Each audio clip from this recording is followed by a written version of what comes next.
So far, we've developed 2D pixel games, hyper-casual, and even car racing games. But this time, we wanted something different, something more intense. So we decided to try the horror genre.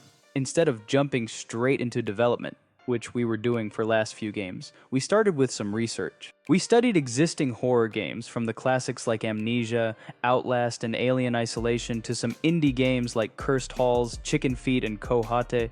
We observed how they build tension, what mechanics they use, and how players interact with the environment. All of this went into a detailed Google Sheet.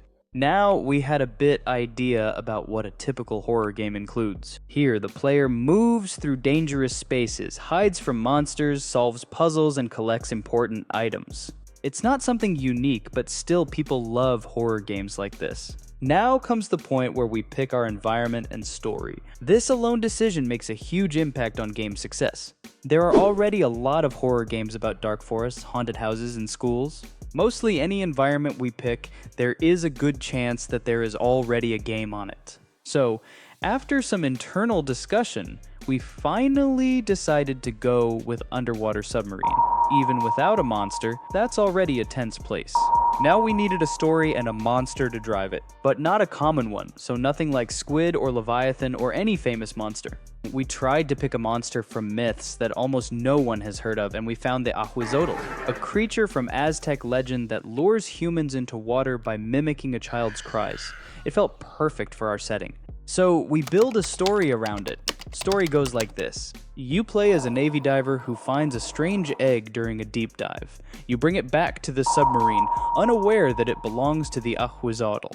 Soon, the creature breaks in, flooding the submarine. Now you must keep the submarine from sinking while staying out of the monster's sight. So now we had a story and monster. Finally, we began development. We started with a small game design document outlining core mechanics and created early monster concepts with AI tools. Now in Unity project, for movement, we used Unity's character controller along with the new input system. We implemented walking, running, crouching, hiding, and even jumping. We then added a stamina system.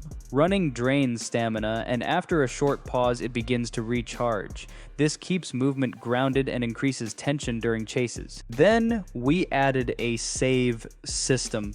For now, it can save only at certain objects, but we may expand this later. Here, instead of using the singleton pattern, we use the service locator pattern. It's more flexible when dealing with many systems. In simple words, service locator lets you keep different classes and logic easily available anywhere in the game. You can add as many classes to it as you want. It's better than keeping all things in one singleton class. We also set up a temporary UI to load saved games, giving us complete core movement and interaction. Then, before tackling Monster AI, we focused on cutscenes. It's really important for delivering the story. Making these from scratch with animation and voice acting is time-consuming, so first we tried to find tools to make it easy. Tools as Cascadeur and some AI-based solutions. But they are either not free or have very limited use. So we decided to go with Unity's timeline option.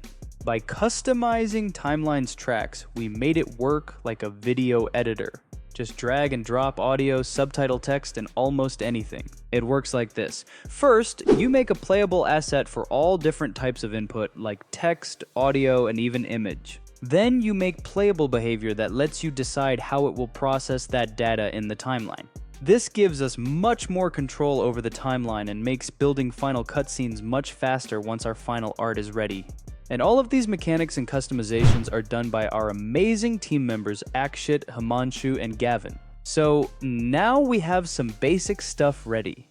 In the next devlog, we will see how we prepared the art for Monster and Submarine and what tools we used for it. Hope you liked this devlog. Thanks for watching. See you in the next one.